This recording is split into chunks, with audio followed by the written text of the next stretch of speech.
नमस्कार, आप देख रहे हैं काल चक्र। मैं हूं आपके साथ अंजलि आनंद और मेरे साथ हैं प्रश्न कुंडली विशेषज्ञ पंडित सुरेश पांडे जी। बहुत बहुत स्वागत है पंडित जी आपका। जय मां विंध्यवासिनी।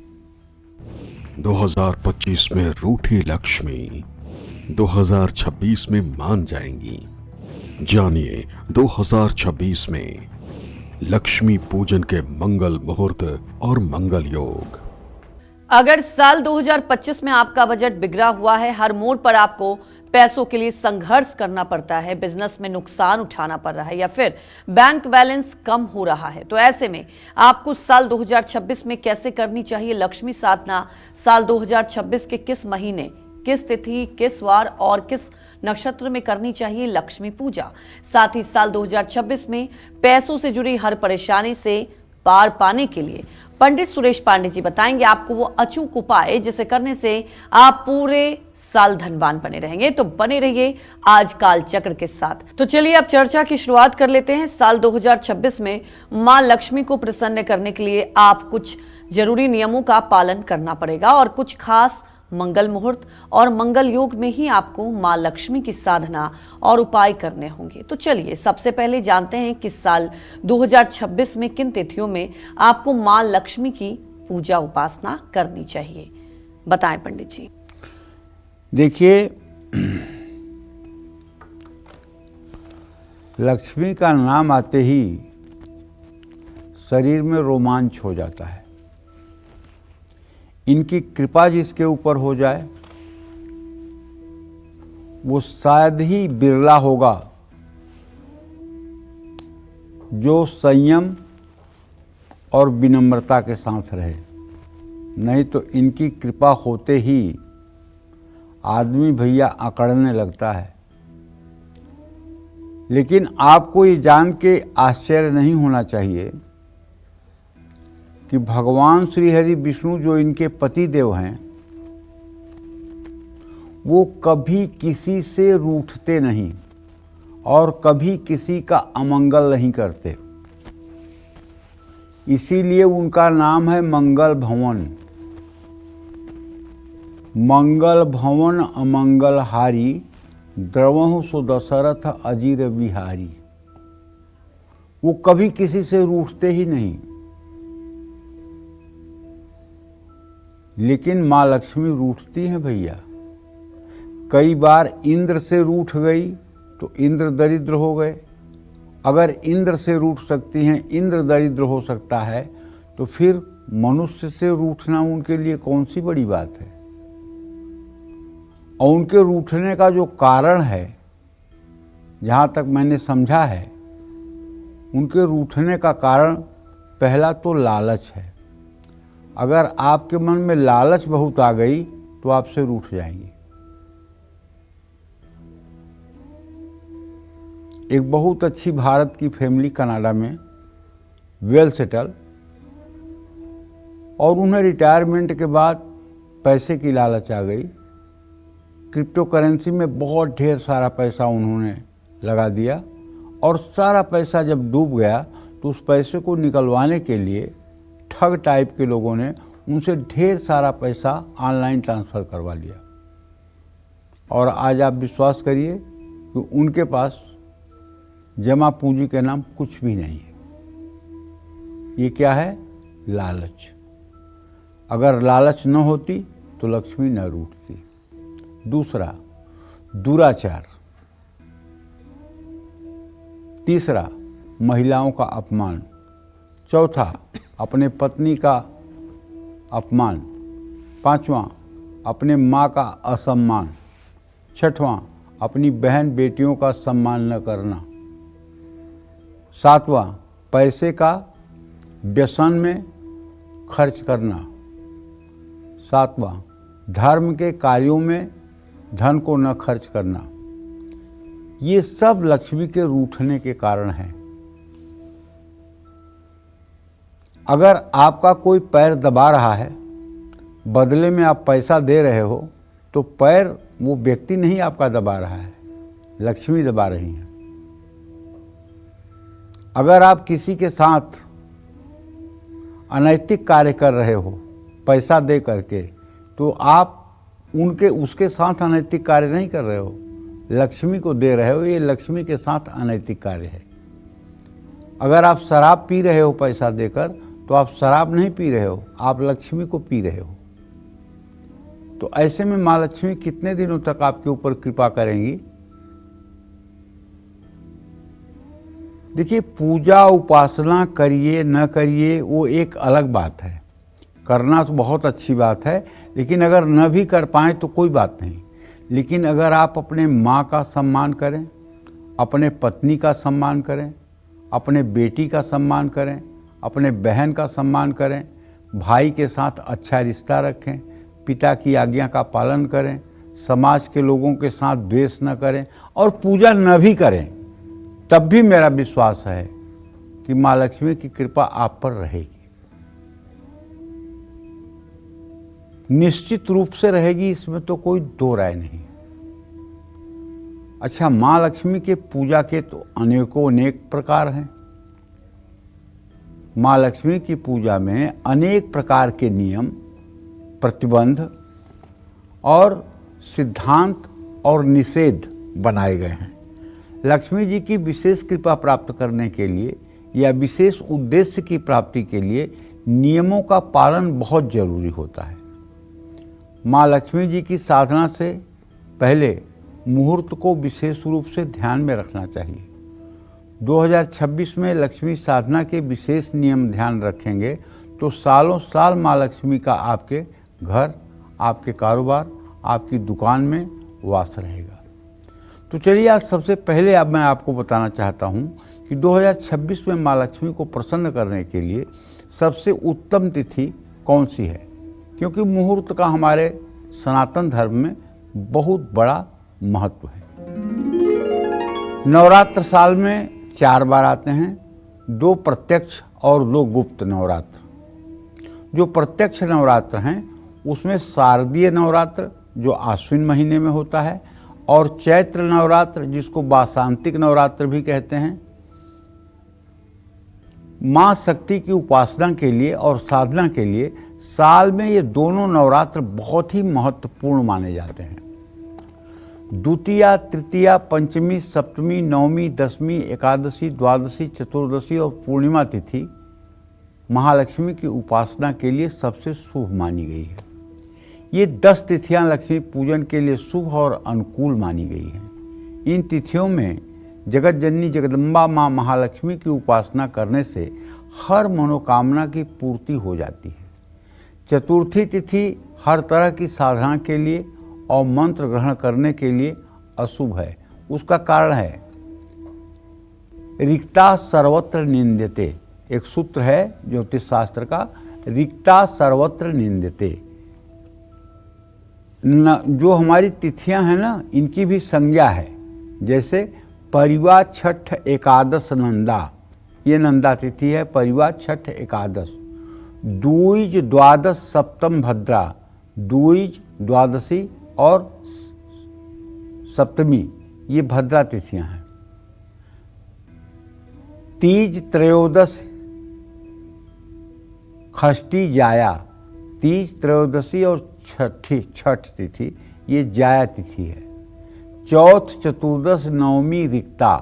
चौथ, चतुर्दशी और नवमी ये रिक्ता तिथि है। रिक्ता का मतलब खाली। और पंचमी, दशमी, पूर्णिमा, पूर्णा। पंचमी, दशमी और पूर्णिमा ये पूर्णिमा तिथि, ये पूर्णा तिथि है। तो ये 5 संज्ञाएं तिथियों की हैं। इनके यथा नाम तथा गुण, जैसा इनका नाम है वैसा इनका गुण है। मैं तो ये कहूँगा कि अगर कोई ये समझता है कि लक्ष्मी से सिर्फ धन मिलता है तो ये एक तरह का ये अल्प ज्ञान है। लक्ष्मी सिर्फ धन नहीं देती हैं, लक्ष्मी धन भी देती हैं, लक्ष्मी बल भी देती हैं, लक्ष्मी यश भी देती हैं और लक्ष्मी सद्बुद्धि भी देती हैं। अगर कमल वासिनी लक्ष्मी की उपासना करेंगे तो आप श्रीमान हो जाएंगे, और उलूक वाहिनी लक्ष्मी की अगर आप साधना करेंगे तो पैसा तो बहुत जोड़ लेंगे, इसमें तो कोई दो राय नहीं, लेकिन बुद्धि ऐसी हो जाएगी कि उस पैसे के धन का उपयोग आप अपने काम में नहीं कर पाएंगे। जय मां विंध्यवासिनी। तो अगर आप साल 2026 में लक्ष्मी कृपा पाना चाहते हैं तो आपको किस दिन यानी किस वार में लक्ष्मी साधना करनी चाहिए और किस दिन लक्ष्मी साधना से बचना चाहिए, ये जान लेते हैं। बताएं पंडित। चलिए अब मैं आपको बताता हूं कि 2026 अब आने वाला है। लक्ष्मी को प्रसन्न करने के लिए कौन से दिन उत्तम होंगे, किस दिन माँ लक्ष्मी की उपासना करना सर्वश्रेष्ठ है। लक्ष्मी साधना के लिए सोमवार, बुधवार, गुरुवार और शुक्रवार का दिन बेहद प्रभावशाली माना जाता है। इसमें शुक्रवार के दिन माँ लक्ष्मी की उपासना करना सबसे श्रेष्ठ माना गया है, क्योंकि शुक्रवार की अधिष्ठात्री देवी माँ महालक्ष्मी ही हैं। माँ लक्ष्मी की उपासना करने जा रहे हैं तो शुक्रवार से ही पूजा शुरू करें। रविवार, मंगलवार या शनिवार को लक्ष्मी साधना शुरू करना निषेध माना गया है। जय मां विंध्यवासिनी। साल 2026 में किन महीनों में अगर आप लक्ष्मी साधना करेंगे तो आपको जल्दी लाभ मिल जाएगा और मां लक्ष्मी आपके जीवन से दुख, दरिद्रता और संकटों को दूर कर देंगी, ये भी जान लेते हैं। बताएं पंडित जी। देखिए, अब मैं आपको बताता हूं कि 2026 में मां लक्ष्मी को प्रसन्न करने के लिए कौन से महीने सबसे उत्तम होंगे। 2026 में किन महीनों में अगर आप माँ लक्ष्मी की साधना करेंगे तो आपको जल्दी लाभ मिल जाएगा। लक्ष्मी साधना के लिए बैसाख, आश्विन का महीना सबसे उत्तम है। माँ लक्ष्मी की उपासना के लिए हर महीने अनुकूल नहीं होते। किसी भी महीने में तिथि, नक्षत्र और दिन अगर बहुत शुभ हैं, महासंयोग वाले हैं, तो उस दिन लक्ष्मी साधना की जा सकती है। लक्ष्मी मंत्र ग्रहण करने के लिए कार्तिक और मार्गशीर्ष मास बहुत उत्तम है। पुरुषोत्तम मास हर तरह के कार्यों के लिए वर्जित है। इसमें लक्ष्मी साधना भी नहीं करनी चाहिए, बल्कि इसमें भगवान श्री हरि विष्णु, भगवान शिव की साधना करनी चाहिए और ना ही कोई मंत्र ग्रहण करना चाहिए। देखिए, ऐसा है, वैसे तो तिथि, मुहूर्त ये सब चीज़ें अपने आप में सही हैं, लेकिन मेरी मान्यता ये है कि 21,600 हमारी श्वास चलती है। हमें हर श्वास पर महालक्ष्मी की साधना करनी चाहिए, हर मिनट महालक्ष्मी की साधना करनी चाहिए। अगर चाहते हैं कि सम्मानपूर्वक जीवन हो और अंत में अच्छी गति हो और अच्छी मति हो, तो एक हृदय पर कमल का फूल ध्यान करें और उस पर दिव्य आभायुक्त जगत जननी जगदम्बा माँ लक्ष्मी का ध्यान करें, जो प्रसन्न मुद्रा में आपके हृदय में विराजमान है। और ये ध्यान करते हुए महालक्ष्मी के मंत्रों का जप करें और मानसी पूजा करें। केवल तिथियों में पूजा कर लेने से, आप महीने में 2 बार एकादशी का व्रत कर लीजिए और 28 दिन अपना खान पान अनियंत्रित कर दीजिए, तो उस व्रत का कोई मतलब नहीं है। अगर आप 2 दिन व्रत करते हैं तो 28 दिन आपको संयम नियम से भी रहना चाहिए। अगर आप दोनों नवरात्र में महालक्ष्मी की पूजा करते हैं तो पूरे साल महालक्ष्मी के अपमान से भी आपको बचना चाहिए। आप क्या समझते हैं कि पत्नी का अपमान करें, पत्नी को दुखी करें, पत्नी के आंसू निकाल लें और लक्ष्मी आपके ऊपर मेहरबान हो जाएंगी? बेटी को अपमानित करें, लक्ष्मी आपके ऊपर कृपा कर देंगी। माँ को सड़ने के लिए छोड़ दीजिए तो लक्ष्मी आपके ऊपर आकर के मेहरबान हो जाएंगी। ऐसा कुछ नहीं होने वाला है। कई परत्र दुख पावई, सिर धुन धुन पछताए, कालहि कर्म ईश्वर मिथ्या दोष लगाए। लक्ष्मी जी में आकड़ बहुत है। ये बात अगर आपको न पता हो तो मैं बता देता हूँ। आपको बताऊं, एक सधुक्कड़ी कथा है, लेकिन इसको मैंने किसी साधारण व्यक्ति के मुंह से नहीं सुना है। इसको मैंने सुना है मलूक पीठाधीश्वर परम पूज्य प्रातः स्मरणीय राजेंद्र दास जी महाराज से। आप हमसे ये मत पूछिएगा किस शास्त्र में लिखा है, क्योंकि मुझे नहीं पता किस शास्त्र में लिखा है, लेकिन मैंने इतने बड़े संत के मुख से ये वचन सुना है, इसलिए मुझे कोई अविश्वास नहीं है। मुझे पूरा विश्वास है कि घटना सत्य होगी, क्योंकि संतों के मुख से सुनी हुई वाणी कभी असत्य नहीं होती। उन्होंने बताया कि एक संत बहुत अति प्राचीन काल में चित्रकूट में निवास करते थे। चित्रकूट वही जहाँ राम जी 12 साल निवास किए थे, और वो 24 घंटे भगवान श्री हरि विष्णु की साधना में लगे रहते थे, और पूर्ण रूपेण वो सिद्ध संत थे। वित्तेषणा लोकेषणा श्रेष्ठा से बहुत ऊपर उठे हुए हैं। वित्तेषणा कहते हैं पैसे की भूख, लोकेषणा कहते हैं प्रशंसा सुनने की भूख, और श्रेष्ठा कहते हैं जननेंद्रियों का भोग। इन तीनों से वो एकदम अछूते थे। भगवान विष्णु उनके ऊपर बहुत प्रसन्न रहते थे, और भगवान श्री हरि विष्णु बैकुंठ से जा करके चित्रकूट में उनके पास बैठ करके घंटे 2 घंटे सत्संग करते थे। भगवान को बैठने के लिए वो टाट बिछा देते थे, भगवान उस पर बैठते थे और उनसे वो सत्संग करते थे। जब 2 घंटे रोज भगवान विष्णु गायब रहने लगे, तो माँ लक्ष्मी ने एक दिन पूछा कि प्रभु आप 2 घंटे के लिए रोज कहाँ गायब हो जाते हैं? तो बोले ऐसे ही मृत्यु लोक में एक मेरे बड़े अच्छे संत हैं, उनके पास चला जाता हूँ मिलने के लिए। तो लक्ष्मी जी ने कहा कि तब मुझे भी एक दिन ले चलिए, उनका दर्शन करवाइए। भगवान ने कहा नहीं देवी आप मत चलिए। कहन क्यों? कहन आपकी कृपा जिस मनुष्य के ऊपर हो जाती है उसकी अकड़ बढ़ जाती है, उसकी छाती चौड़ी हो जाती है, उसका बात करने का तरीका बदल जाता है। फिर आप तो स्वयं लक्ष्मी ही हैं, आपका वहाँ जरा सा अपमान हो जाएगा। आपका और मेरे भक्त बड़े फक्कड़ होते हैं, वो अगर आपका सम्मान नहीं किए तो आप नाराज़ हो जाएंगी, आप श्राप दे देंगी, आप कुछ बुरा कर देंगी। कहने नहीं ऐसा मैं कुछ न करूँगी, और नाराज़ तो होंगी ही नहीं, मुझे आप एक बार ले चलिए। उनके बहुत आग्रह पर लक्ष्मी जी को लेकर के भगवान विष्णु चित्रकूट पहुँचे। भगवान विष्णु जाकर उनके कुटिया में प्रवेश किए, उनको बैठने के लिए टाट बोरा बिछा दिया जो संत के पास था। बोले आप आते हैं ये तो ठीक है, लेकिन ये माई दाई लेकर के क्यों चले आए? इनको कहो बाहर ही रहें। और लक्ष्मी जी आश्रम के बाहर खड़ी, न आगत न स्वागत, न बैठिए न उठिए, कुछ नहीं। 1 घंटे तक दोनों लोगों में आपस में सत्संग चला। उसके बाद श्री हरि विष्णु लक्ष्मी माता को गरुड़ पर बैठा करके और लेके अपने विष्णु लोक को गए।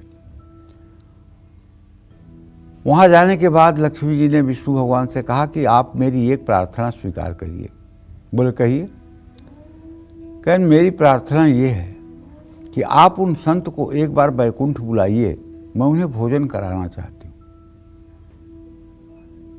बोले वो कहाँ आएंगे भोजन करने, वो तो ऐसे कुछ साग पात खा लेते हैं, उन्हें भोजन वोजन से क्या मतलब है, स्वाद वाद से क्या मतलब है। कह नहीं एक बार आप आग्रह करिए, अगर एक बार आकर के भोजन पा लेंगे तो मैं भी अपने को धन्य मानूंगी। भगवान श्री हरि विष्णु गए, संत से कहे कि लक्ष्मी बहुत चाहती हैं कि आप एक बार उनके हाथ का प्रसाद पाएं। बोले अरे मैं कहाँ जाऊँगा, मुझे कुछ ऐसा खाने पीने की इच्छा नहीं है, मैं जैसे हूँ यहाँ भजन कर रहा हूँ ठीक हूँ। बोले नहीं एक बार आप विचार करिए। तो बोले मैं बैकुंठ जाऊँगा कैसे? तो बोले उसके लिए चिंता मत करिए, मेरा गरुड़ आएगा, आपको अपने पीठ पे बैठा करके और बैकुंठ ले जाएगा, और बैकुंठ से फिर ले आकर आपको पहुँचाएगा। कहें तब ठीक है। गरुड़ जी आए, लेके गए, बैकुंठ पहुँचे। अब लक्ष्मी जी ने वहाँ भैया 56 प्रकार के भोज बना रखे थे, सब एक से एक दिव्य भोजन, एक से एक दिव्य प्रसाद। तो हमारे सनातन धर्म में कच्ची पक्की का बड़ा ध्यान है। जैसे पूरी सब्जी तो कोई कहीं खा लेगा, लेकिन रोटी दाल और चावल हर जगह आदमी नहीं खाता है। इसको कच्ची रसोइयाँ मानते हैं, और उसको पक्की रसोइयाँ मानते हैं। पक्की रसोई को पवित्र मानते हैं और कच्ची रसोई को अपवित्र मानते हैं। ये हमारे सनातन धर्म में अभी भी प्रचलन में है और कम से कम बड़े बूढ़े तो जानते ही हैं। पक्का भोजन तो हर जगह कर सकते हैं, लेकिन कच्चा भोजन तो बहुत लिमिटेड जगह पे ही लोग करते हैं। अच्छा, तो चलिए, अब इनके सामने थाली बन के आई। थाली में कच्चा पक्का दोनों भोजन रखा हुआ था। इन्होंने कहा, ये तो मैं कुछ खाने वाला नहीं हूँ, मैंने तो सोचा था पक्का भोजन बनेगा वही मैं पालूंगा, तो इसमें तो सब कच्चा भोजन भी बना हुआ है, तो सब अशुद्ध हो गया। तो बोले, अरे तो पक्का ही खा लीजिए। कहे, नहीं, पक्का कैसे खाऊंगा, जिस रसोई में कच्चा पक्का दोनों बन गया उस रसोई में मैं खा ही नहीं सकता हूँ, अब मैं खाऊंगा ही नहीं। बहुत लक्ष्मी जी ने आग्रह किया, नहीं, मुझे नहीं खाना है, इसलिए कच्चा पक्का दोनों बन गया, ये अशुद्ध हो गया। तो लक्ष्मी जी को गुस्सा आया। लक्ष्मी जी ने उनको श्राप दिया। कहा, जाओ ब्राह्मण, तुम कभी 2 रोटी एक साथ नहीं खाओगे, हर समय जीवन भर तुम्हें 1 रोटी खाना पड़ेगा। कहें, ये देखो, एक तो बुलाया भोजन कराने के लिए और भोजन भी ठीक से नहीं कराई और ऊपर से श्राप भी दे रही हैं। ये देखिए, ये कितनी जबरदस्ती है। कोई बात नहीं, लेकिन मैं भी आज आपको श्राप देता हूं कि आप मृत्यु लोक में जाकर के नीच कुल में पैदा होंगी और शादी के पहले घर छोड़ करके साधु संतों की सेवा में चली जाएंगी और बहुत वर्षों तक तपस्या करने के बाद जब त्रेता में रामावतार होगा, जब राम आपसे मिलेंगे, तब फिर से आप लक्ष्मी लोक को आएंगे। और कथा यह है कि जो सबरी मैया थी वो लक्ष्मी का ही रूप लेकर के धरती पर आई थी और वो सबरी मैया राम से मिलने के बाद अपने लोक को गई थी। यह एक कथा है, सधुकड़ी कथा है, मैंने उनके मुंह से सुना है, आपको सुनाया है। तो कहने का मतलब यह है कि लक्ष्मी जी रूठती बहुत हैं। अगर इनको आप मनाना चाहते हैं तो आप अपने आचरण को बड़ा शुद्ध रखें, क्योंकि कुछ दिनों के लिए लक्ष्मी पापी के घर भी आ जाती हैं, लेकिन वहाँ टिकाऊ नहीं होती हैं। अन्यायोपार्जितम वित्तम 10 वर्षाणि तिष्ठति, वर्षे एकादशे समूले विनश्यति। जो लोग अन्याय से उपलब्धियां प्राप्त कर रहे हैं, आप विश्वास करिए, मेरी बात को आजमा लीजिए 100%, 10 साल तक वो लोग बढ़ सकते हैं, लेकिन 11वें साल से जब पतन होना शुरू होता है तो दुर्गति शब्द भी उनके जीवन के आगे छोटा पड़ जाता है। ये बात मैं जीवन के अनुभव की आपको बता रहा हूँ। चाहे जितना ही वैभव किसी ने अन्याय से प्राप्त कर लिया है, लेकिन 11वें साल से पतन होना शुरू हो जाएगा और 20 साल के अंदर ऐसी दुर्गति हो जाएगी कि दुर्गति शब्द भी उस दुर्गति के आगे छोटा पड़ जाएगा। जय मां विंध्यवासिनी। तो देखिए, आज पंडित जी बता रहे हैं मां लक्ष्मी को आप कैसे प्रसन्न करें। पंडित जी, कई बार कालचक्र में आपने श्री सूक्तम का जिक्र किया है, तो अगर देखा जाए तो कैसे करना चाहिए, किस विधि से करना चाहिए, एक बार फिर से हमारे दर्शकों को। जो लोग प्रातः काल सायंकाल श्री सूक्त का नित्य पाठ करते हैं जी, श्रद्धा पूर्वक, तो श्री सूक्त में आनंद, चिकलीत, करदम, ये सब लक्ष्मी के पुत्रों का नाम है। इसका पाठ करने मात्र से घर की दरिद्रता दूर हो जाती है जी। इस मंत्र से श्री यंत्र का अभिषेक करने पर अक्षय पुण्य की प्राप्ति होती है। इस मंत्र से गाय के घी से हवन करने से सब प्रकार की परेशानियों से मुक्ति मिल जाती है। ओम हिरण्यवर्णाम हरिणीं सुवर्णरजतस्रजां चंद्रां हिरण्मयीं लक्ष्मीं जातवेदो मयावह। ओम तामहयावह जातवेदो लक्ष्मीं मनवगामिनीं यस्या हिरण्यं बिन्देयं गामस्व पुरुषानहम् अश्वपूर्वां रथमध्यां हस्तिनाद प्रमोदिनीं श्रियं देवीं उपहवै श्रीरमां देवी युगतां कांसो स्मितां हिरण्यप्रकार माद्रां ज्वलन्तीं तृप्तां तर्पयन्तीं पद्मे स्थिते पद्मवर्णां तां होपहवै श्रियं चंद्राप्रभासां यस्या ज्वलन्तीं श्रियं देवलोक देवजुष्टामुदारां तां पद्मनीमीं शरणं प्रपद्ये। अलक्ष्मीर्मेन सताम त्वाम वृणे आदित्यवर्णे तपसोधिजातो वनस्पतिस्तो वृक्षोथ बिल्वः तस्या फलानि तपसानुदन्तु मायांतराया स्वाह्या लक्ष्मी उपैत माम देवसुख कीर्तिश्च मन्ना सह प्रादुर्भूतो सुराष्ट्रस्मिन् कृतमृद्धिं ददात्मे क्षुत्पिपासात् मनां ज्येष्ठां लक्ष्मीं नाशयाम्यहं भूतिं समृद्धिं च सर्वा निरुद्धमे गृहात् गन्धद्वारा धुराधरसां नित्यपुष्टां करीशनीं ईश्वरीश्वरभूतानां तामिहोपभयस्यं मनस कामाकूतिं वाचिं सत्मसि मयि पशूनां रूमन्यस्य मयि श्रीसहितां स कर्दमेन प्रजाभूता मयि संभव कर्दम श्रियं वासमे कुले मात्रं पद्मालिनीम् आपः सृजन्त स्निग्धानि चिक्लित पस्मे गृहे नीचदेव मात्रं श्रियं वासमे कुले आद्रां पुष्करणीं पुष्टिं पिङ्गलां पद्ममालिनीं चन्द्रां हिरण्मयीं लक्ष्मीं जातवेदो मे आवह आद्रायः कर्णीं यष्टिं सुवर्णां हेम मालिनीं सूर्यां हिरण्मयीं लक्ष्मीं जातवेदो मे आवह ओम तामयावह जातवेदो लक्ष्मीमुनपगामिनीं यस्याहिरण्यं प्रभूतं गावो दासों सविन्देयं पुरुषाणां यः शुचि प्रेतो भूत्वा जुह्यादाजमनुहं सूक्तं पंचदशर्चं च श्रीकामं सततं जपेत। भैया महिलाएं और ख़ास करके कुंवारी कन्याएं, कितनी भी गरीबी हो, कितना भी दुर्भाग्य हो, कितनी भी दरिद्रता हो, किसी घर की यदि कुंवारी कन्या इस मंत्र का 16-16 बार सुबह शाम महालक्ष्मी के विग्रह के सामने, चित्र के सामने, मूर्ति के सामने, श्री यंत्र के सामने बैठकर घी का दीप प्रज्वलित करके अगर पाठ कर दे तो 1 साल के अंदर चाहे जितनी घनघोर दरिद्रता हो उसका भी समाधान हो जाता है। और जो महिलाएं इस मंत्र का 16-16 बार सुबह शाम पाठ करती हैं उनके घर में साक्षात महालक्ष्मी की कृपा महसूस होती है। जो महिलाएं दक्षिणावर्ती शंख में क्रमशः जल, दूध, गन्ने का रस, शहद, घी और दही क्रमशः बारी बारी से भरकर और दाहिने हाथ से श्री यंत्र पर अभिषेक करती हैं और श्री सूक्तम के मंत्रों को पढ़ती रहती हैं। अगर नहीं आता है तो YouTube पे उसको चला दें और जो इस तरह से श्री यंत्र का अभिषेक दक्षिणावर्ती शंख से करती हैं और उसके बाद वस्त्र, गंधाक्षत, पुष्प, धूप, दीप, नैवेद्य से पूजन करती हैं, कपूर से आरती करती हैं, उनके घर में 24 घंटे लक्ष्मी साक्षात विराजमान रहती है। कभी उनके घर में अभाव नाम का कोई शब्द नहीं होता, कभी घर में बीमारियां नहीं होती, कभी घर में दुर्भाग्य नहीं उदय होता। बस तपस्या करने की बात है। आप तपस्या कितना कर सकते हैं?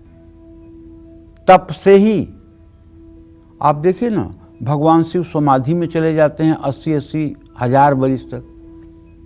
उन्हें समाधि में जाने की क्या जरूरत है? वो तो भगवान शिव हैं, तो वो क्यों तपस्या करते हैं? ब्रह्मा को देखिए तो 4 मुंह है, आंखें बंद करके जब देखिए तो माला जपते रहते हैं, वो किसका फिर ध्यान करते हैं? भगवान विष्णु 4 महीने के लिए शयन में चले जाते हैं। तो कहने का मतलब सभी अगर देवता तपस्या करते हैं तो हम मनुष्य की क्या औकात है कि बिना तपस्या किए हमें सुख, हमें लक्ष्य की प्राप्ति हो जाएगी? हमें भी करना चाहिए। कहने का मतलब यह है कि अगर हमारे चिंतन में भगवान का हर समय चिंतन चलता रहे या यथासंभव भगवान का चिंतन चलता रहे तो हमारा जीवन आसान हो सकता है। जय मां विंध्यवासिनी। तो साल 2026 में मां लक्ष्मी को प्रसन्न करने के लिए कौन से नक्षत्र में आपको मां लक्ष्मी की साधना करनी चाहिए, ये जान लेते हैं। बताएं पढ़िए। किसी भी देवी देवता की कृपा पाने के लिए आप जब भी उनकी उपासना करें तो कुछ खास नक्षत्रों में ही करें। इसका मतलब नहीं है कि बिना नक्षत्र के नहीं करेंगे, लेकिन खास नक्षत्रों में विशेष पूजा करें। जैसे आप रोज़ तो पूजा करते हैं, लेकिन दिवाली में विशेष करते हैं ना। दिवाली में नई लक्ष्मी लाते हैं, नए गणेश जी लाते हैं, नए वस्त्र लाते हैं, करते हैं ना। तो उसी तरह से पूजा तो आपको रोज़ करनी है। केवल ये नहीं कि शुभ नक्षत्रों में कर लिए तो आप कुबेर बन जाएंगे, ऐसा बिल्कुल नहीं है। शुभ नक्षत्रों में विशेष पूजा करिए, बाकी दिनों में भी पूजा करते रहिए। अब मैं आपको बताता हूं कि 2026 में माँ लक्ष्मी को प्रसन्न करने के लिए कौन से नक्षत्र समृद्धिदायक होंगे। किसी भी कार्य में नक्षत्रों का बहुत महत्व होता है। ऐसे में अश्विनी, रोहिणी, मृगशिरा, पुनर्वसु, पुष्य, मघा, पूर्वा फाल्गुनी, स्वाति, अनुराधा, मूल, पूर्वाषाढ़, उत्तराषाढ़, शतभिषा, पूर्व भाद्रपद, उत्तर भाद्रपद और रेवती नक्षत्र लक्ष्मी साधना और अन्य साधनाओं के लिए शुभ नक्षत्र है। इसमें कोई दो राय नहीं है। जय मां विंध्यवासिनी। तो लक्ष्मी साधना से जुड़ी और भी खास और जरूरी जानकारी आपको पंडित जी आगे भी बताएंगे, जिससे आपको साल 2026 में कभी भी पैसों की कमी नहीं होगी और मां लक्ष्मी हमेशा आपके साथ रहेंगे। फिलहाल वक्त हो गया एक छोटे से ब्रेक का। आप बने रहिए हमारे साथ और देखते रहिए कालचक्र।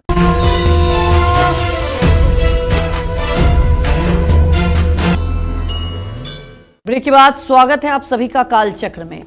अब हर कोई ये जानना चाहता है कि साल 2026 में उसकी फाइनेंशियल कंडीशन कैसी रहेगी, कब सैलरी बढ़ेगी, कब बिजनेस में फायदा होगा और कब प्रॉपर्टी बनेगी, कब बैंक बैलेंस बढ़ेगा और कब मां लक्ष्मी की कृपा उन पर बरसेगी। साथ ही ये सब पाने के लिए उन्हें कैसे और कहां बैठकर करनी है लक्ष्मी की साधना, आइए जान लेते हैं पंडित जी से।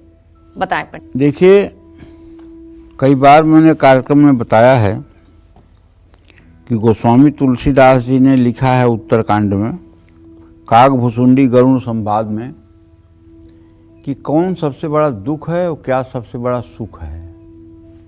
ये गरुड़ जी पूछते हैं काकभुसुंडी से, तो काकभुसुंडी जी कहते हैं कि न ही दरिद्र सम दुख जग माही, संत मिलन सम सुख कछु नाही।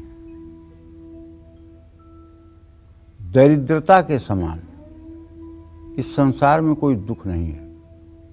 अगर आपका बच्चा बीमार हो, दवा के लिए पैसा ना हो, तो आपकी जिंदगी उसमें जीने से बदतर है मर जाना। आपका बच्चा दूध के लिए रो रहा हो, आपके पास पैसे ना हो, आपके घर में कोई बीमार हो और साधन न हो उसकी दवा करने का, सोचिए कितना दुखद जीवन हो सकता है। लेकिन इसका ये मतलब बिल्कुल नहीं है कि अमीरी सुख है। अमीरी बिल्कुल सुख नहीं है। मैं विश्वास के साथ अपनी जिंदगी का अनुभव आपसे शेयर कर रहा हूँ। संपत्ति विपत्ति का बहुत बड़ा कारण है। संपत्ति विपत्ति का बहुत बड़ा कारण है। संपत्ति के अंतर्गर्भ में विपत्ति छिपी होती है।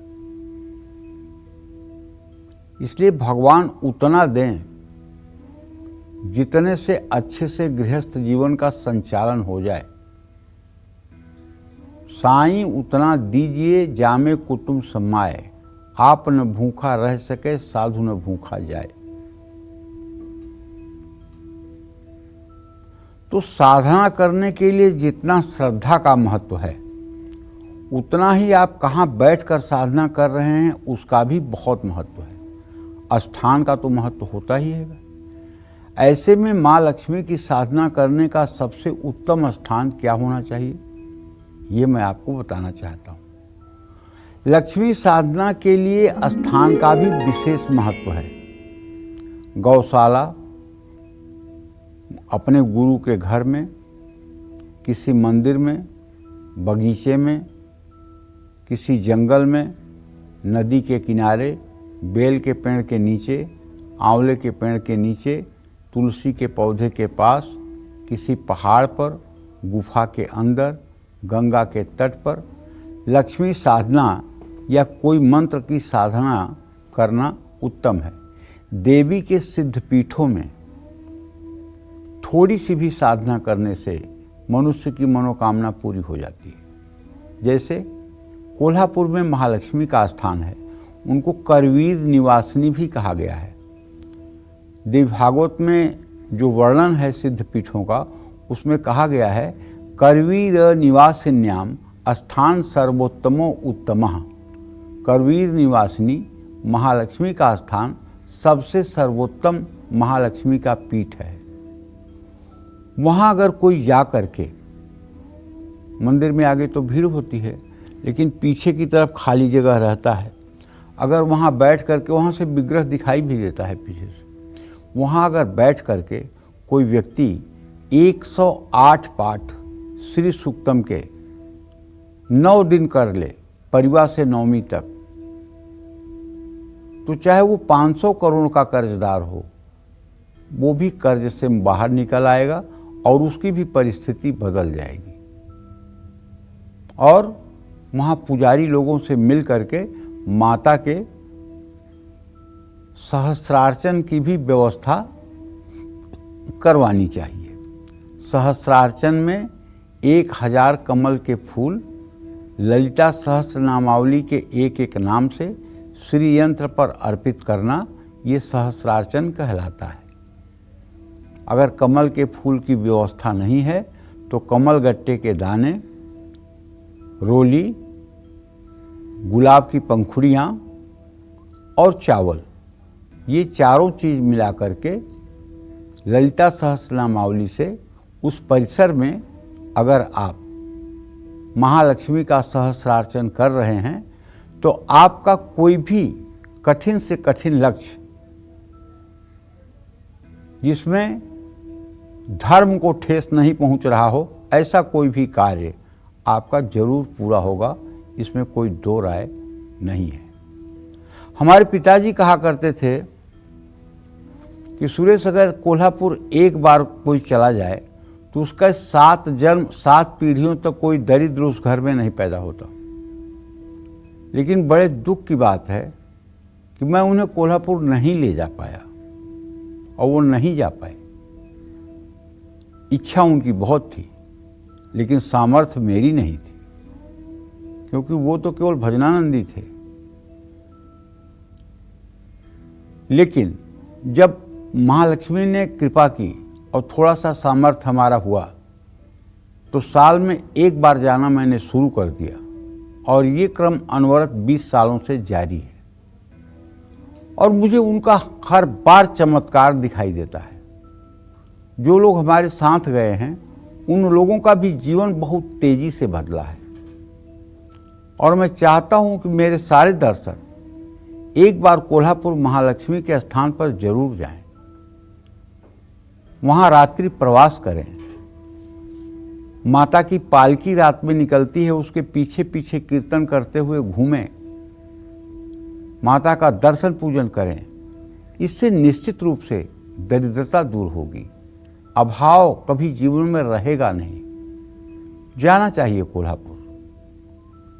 हाँ, अगर ऐसे स्थान पर आप नहीं जा पा रहे हैं तो घर के सबसे पवित्र स्थान या पूजा स्थान में, जो ईशान कोण में होना चाहिए, बैठ करके आप महालक्ष्मी की साधना कर सकते हैं।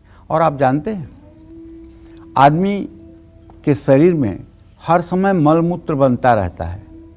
अगर हम ये कहें कि मनुष्य का शरीर मलमूत्र की फैक्ट्री है तो इसमें कोई अतिशयोक्ति नहीं है।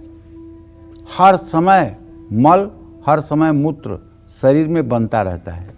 ये शरीर कभी शुद्ध रहने वाला नहीं है। शुद्ध बस तब होता है जब श्री हरि विष्णु, राम और कृष्ण का चिंतन हृदय में हो जाता है। बस उसी समय भीतर बाहर से पवित्र हो जाता है, बाकी पवित्रता नहीं है। हरि ओम अपवित्रः पवित्रो वा सर्वावस्थां गतोऽपि वा या स्मरेत पुंडरीकाक्षं सहवायाभ्यंतरः शुचि पुंडरीकाक्षः पुनातु। ज्यों ही आप पुंडरीकाक्ष भगवान श्री हरि विष्णु का अपने हृदय में ध्यान करते हैं, त्यों ही आप पवित्र हो जाते हैं। चाहे आप स्नान किए हुए हैं, नहीं किए हुए हैं, हाथ धो, मतलब कि आप चाहे गंगा स्नान किए हुए हैं या नहीं किए हुए हैं, लेकिन श्री हरि विष्णु का ध्यान करते ही भीतर और बाहर पवित्रता हो जाती है।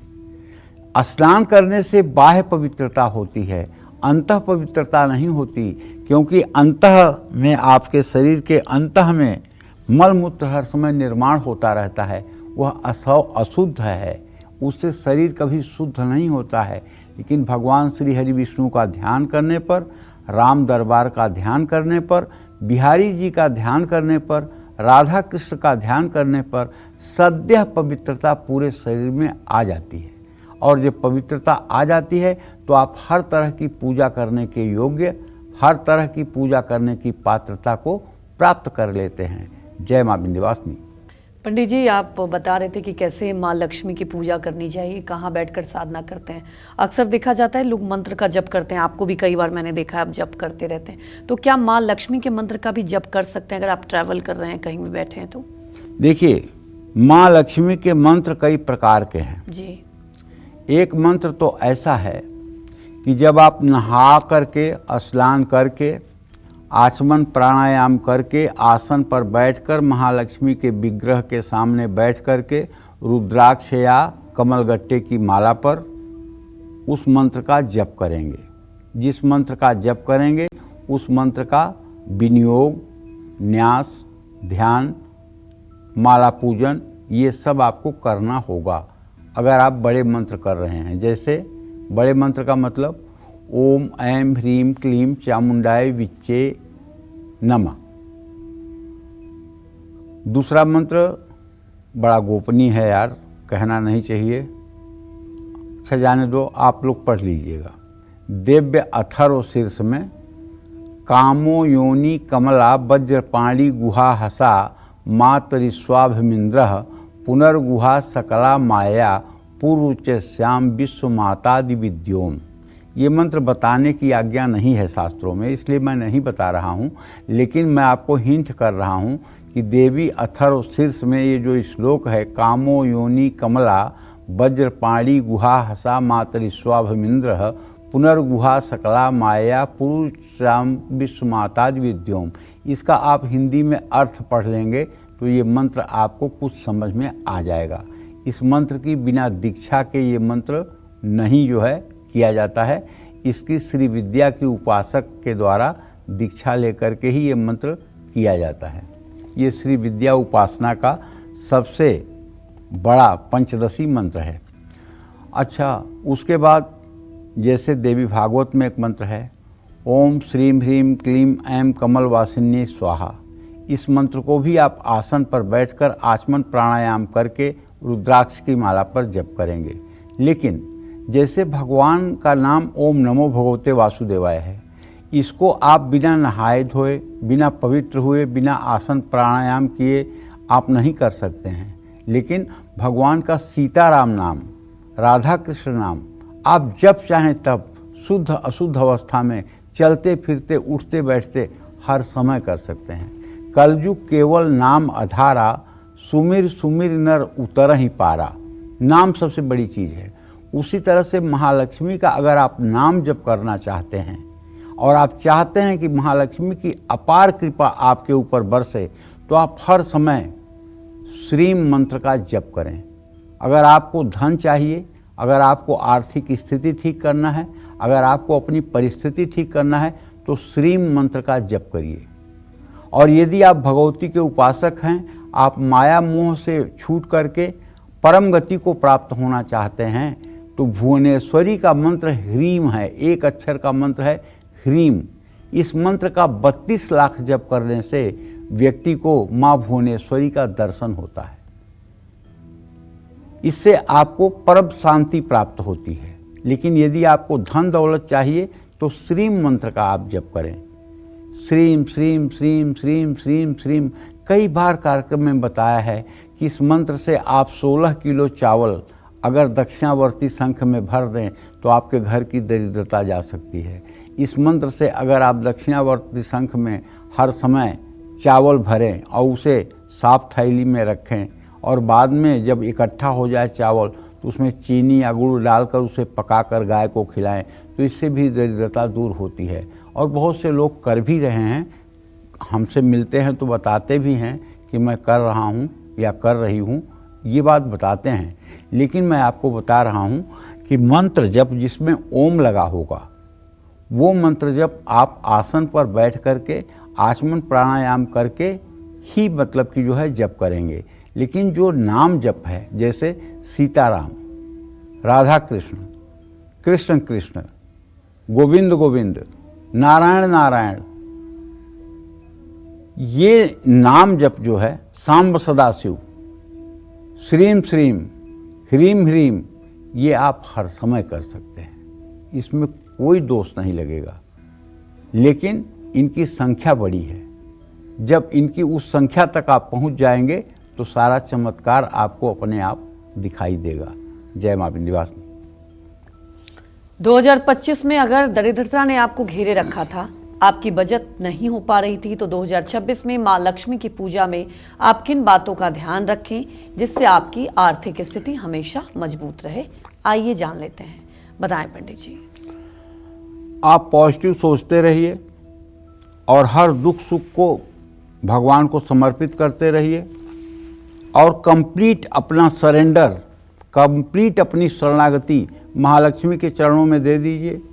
हे माँ, मैं नीच, अधम, मूर्ख, पापी, दुष्ट हूँ, मैं जैसा भी हूँ लेकिन तेरा पुत्र हूँ, तू मुझे संभाल ले, तू मेरा हाथ पकड़ ले, तेरे अलावा और मेरा कोई आश्रय नहीं है, तू जैसे भी रखेगी मैं वैसे रह लूँगा, मैं तेरा शरणागत हूँ माँ, मुझे संभाल ले। तो माँ की ममता ऐसी होती है कि आप जैसे भी हैं आपको जरूर स्वीकार करेंगी। इसी तरह से भगवान विष्णु भी पापी से पापी व्यक्ति को भी अपनी शरण में स्वीकार कर लेते हैं। कोटि विप्र अघलागै जाहूँ, आए शरण तजहु नहीं ताहूँ। यही बात गीता के 9वें अध्याय में भगवान कहते हैं अर्जुन से, क्षिप्रम भवति धर्मात्मा शाश्वत शांति निगच्छति कौन्तेयं प्रतिजानीहि न में भक्त प्रणश्यति। जो मेरी शरणागति में सब कुछ का त्याग करके आ जाता है, क्षिप्रम भवति धर्मात्मा, मैं तत्काल उसे धर्मात्मा बना देता हूँ, शाश्वत शांति निगच्छति और उसे शाश्वत शांति दे देता हूँ। कौन्तेयं प्रतिजानीहि, हे कुंती पुत्र अर्जुन ठीक से जान लो, न में भक्ता प्रणश्यति, मेरे भक्त का कभी नाश नहीं होता है। उसी तरह से महालक्ष्मी का भी आंचल बहुत बड़ा है। ये अपने सभी संतानों को प्यार देती हैं, सम्मान देती हैं, बशर्ते आप इनका अपमान न करें। अगर आप इनका रोज रोज अपमान करेंगे तो कितने दिनों तक। और माँ लक्ष्मी की पूजा में आप किन बातों का ध्यान रखें जिससे आपकी आर्थिक स्थिति प्रगतिशील रहे, आइए आपको बताता हूँ। माँ लक्ष्मी की साधना गुलाबी या लाल कपड़े पहन के करना चाहिए। इनकी पूजा का उत्तम समय गोधूली बेला या मध्य रात्रि है। माँ लक्ष्मी की ऐसी प्रतिमा की उपासना करें जिसमें वो गुलाबी कमल के फूल पर बैठी हों। माँ लक्ष्मी के अंगूठे जितनी ऊंचाई की मूर्ति ही घर में स्थापित करें। ऐसी लक्ष्मी जी की प्रतिमा जिसमें वो उल्लू पर सवार हों, उनको कभी भी घर में स्थापित नहीं करना चाहिए। ऐसी मूर्तियों की पूजा करने से घर के लोगों की बुद्धि में कमी आती है। मूर्तियों को दीवार से सटाकर नहीं रखना चाहिए, ये दीवार से करीब 1 इंच दूर होनी चाहिए। एक साथ जुड़ी लक्ष्मी गणेश की प्रतिमा को घर में स्थापित नहीं करना चाहिए। लक्ष्मी गणेश की प्रतिमा अलग अलग होनी चाहिए। माँ लक्ष्मी के मंत्रों का जप करने के लिए स्फटिक और कमलगट्टे और रुद्राक्ष की माला भी सर्वश्रेष्ठ है। लक्ष्मी प्रतिमा पर चंदन या कुमकुम का तिलक लगाना चाहिए। लक्ष्मी पूजन में कमल के फूल का उपयोग करना चाहिए। कमल का फूल सुंदरता, समृद्धि और शुभता का प्रतीक है। देवी लक्ष्मी को कुछ भी अर्पित करते समय उसमें तुलसी और तुलसी की मंजरी न डालें। देवी लक्ष्मी को लाल रंग की बाती वाला दीपक अर्पित करें और इसे उनकी दाहिनी ओर रखें। जय मां विंध्यवासिनी। तो साल 2026 में आपको किस लग्न में मां लक्ष्मी की उपासना करनी है और किस लग्न में पूजा पाठ करने से आपको बचना है, ये भी जान लेते हैं, बताएं पंडित। देखिए, अगर अब तक आपको नहीं पता था कि खास लग्नों में उपासना करने से आपके पूजा सफल होती है और पूजा का फल जल्दी मिलता है, तो चलिए अब मैं आपको बताता हूँ। नए साल में आपको किस लग्न में माँ लक्ष्मी की उपासना करनी है और किस लग्न में पूजा पाठ करने से बचना है। मेष लग्न में लक्ष्मी साधना करने से धन धान्य की वृद्धि होती है। वृषभ लग्न में किसी भी प्रकार की साधना की जा सकती है क्योंकि वृषभ लग्न एक स्थिर लग्न होती है।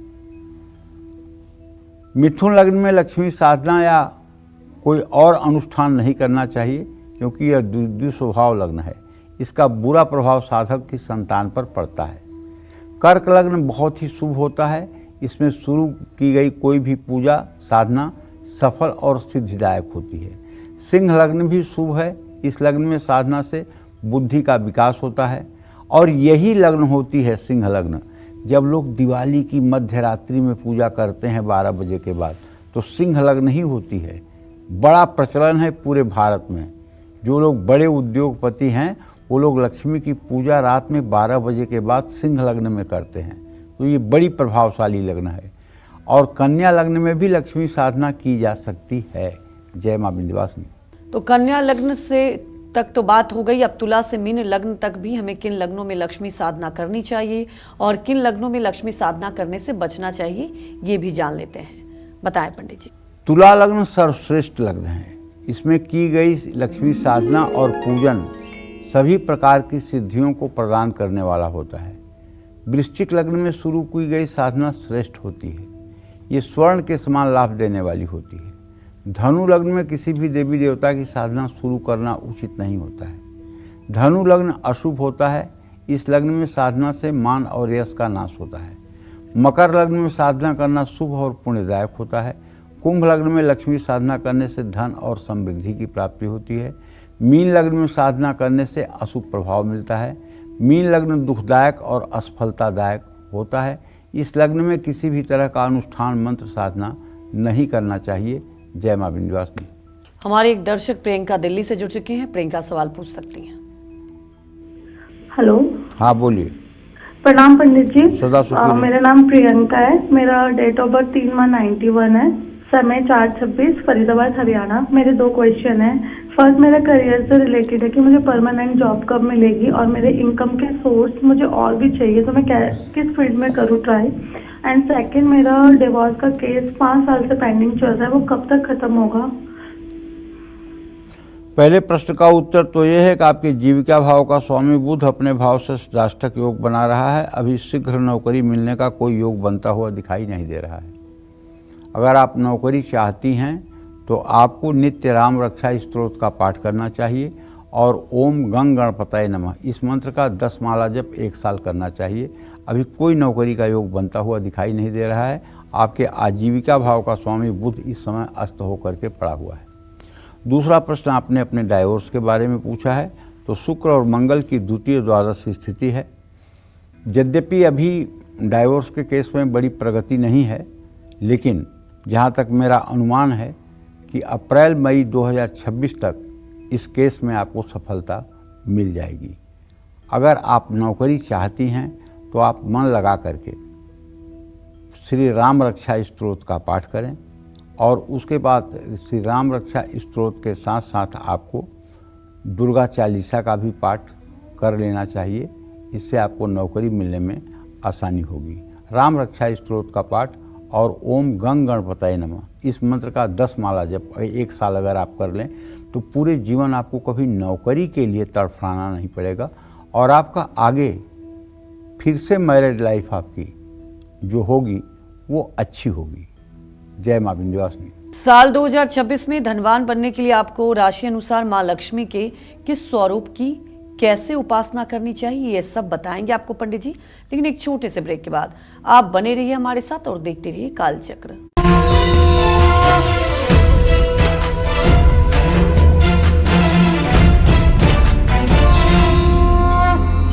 ब्रेक के बाद स्वागत है आपका कालचक्र में। चलिए अब बात कर लेते हैं मेष से लेकर कन्या राशि वालों के बारे में कि साल 2026 में धनवान बनने के लिए आपको मां लक्ष्मी के किस स्वरूप की पूजा और उपासना करनी चाहिए, बताएं पंडित। देखिए, राशि अनुसार किसको माँ लक्ष्मी के किस स्वरूप की उपासना करनी चाहिए ये भी मैं आपको बताना चाहूँगा। मेष राशि वालों को माँ लक्ष्मी के वसुधा स्वरूप की पूजा करनी चाहिए। वृषभ राशि वालों को सिद्ध लक्ष्मी का पूजन करना चाहिए। मिथुन राशि के जो जातक हैं उन्हें सौभाग्य लक्ष्मी की साधना करनी चाहिए और कर्क राशि वालों को साक्षात माँ लक्ष्मी की ही उपासना करनी चाहिए। सिंह राशि वालों को महालक्ष्मी के कीर्ति स्वरूप की उपासना करनी चाहिए। कन्या राशि वालों को सौभाग्य लक्ष्मी की साधना करनी चाहिए। ये सारी उपासनाएं आपके मनोकामना को पूर्ण करेंगी। लेकिन अगर इन सब चीज़ों का आपको ज्ञान नहीं है कि देवी का कौन सा स्वरूप क्या स्वरूप है, तो मैं आपको बताता हूँ।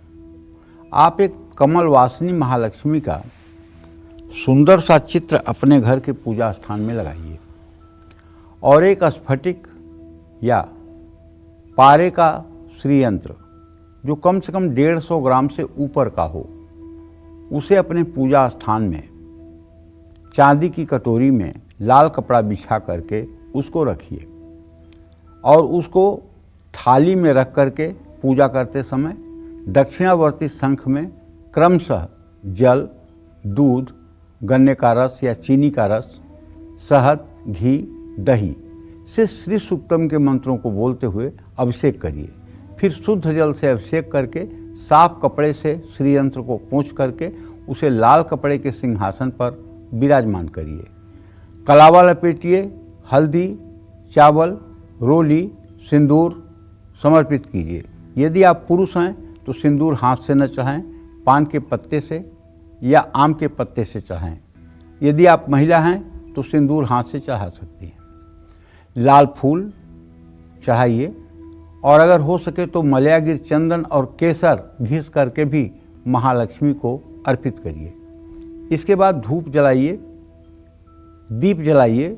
दीप जलाने के बाद हाथ धो लीजिए और उसके बाद सुंदर सी एक थाली में महालक्ष्मी के लिए भोग प्रसाद की व्यवस्था करिए। अगर ज़्यादा आपके पास भोग प्रसाद की व्यवस्था नहीं है तो एक अनार छील करके उसके दाने निकाल करके उसे कटोरी में रख करके और उसे महालक्ष्मी को प्रसाद के रूप में अर्पित कीजिए। उसके बाद एक छोटी सी चांदी की गिलास में पीने के लिए पानी रखिए और एक पान का पत्ता चढ़ाइए और कपूर से आरती करिए। पूजा के 10-20 मिनट बाद वो अनार उठा लीजिए और उसे अपने घर के सब सदस्यों को प्रसाद के रूप में बांट दीजिए। ये अनार अमृत बन जाएगा और बीमार से लेकर स्वस्थ तक जितने लोग इसको खाएंगे सबको सद्बुद्धि मिल जाएगी। अगर एक अनार का भोग सुबह शाम आपने लगाना शुरू कर दिया और 1 साल तक ये नियम आपने बना लिया कि मुझे करना है, तो मैं विश्वास के साथ कह सकता हूँ आप कम भी पूजा करेंगे तब भी आपके घर में महालक्ष्मी का वास हर समय बना रहेगा। जय मां विंध्यवासिनी। साल 2026 में धनवान बनने के लिए तुला से लेकर मीन राशि वालों को मां लक्ष्मी के किस स्वरूप की कैसे उपासना करनी चाहिए, ये सब बताएंगे आपको पंडित जी एक छोटे से ब्रेक के बाद। आप देखते रहिए कालचक्र।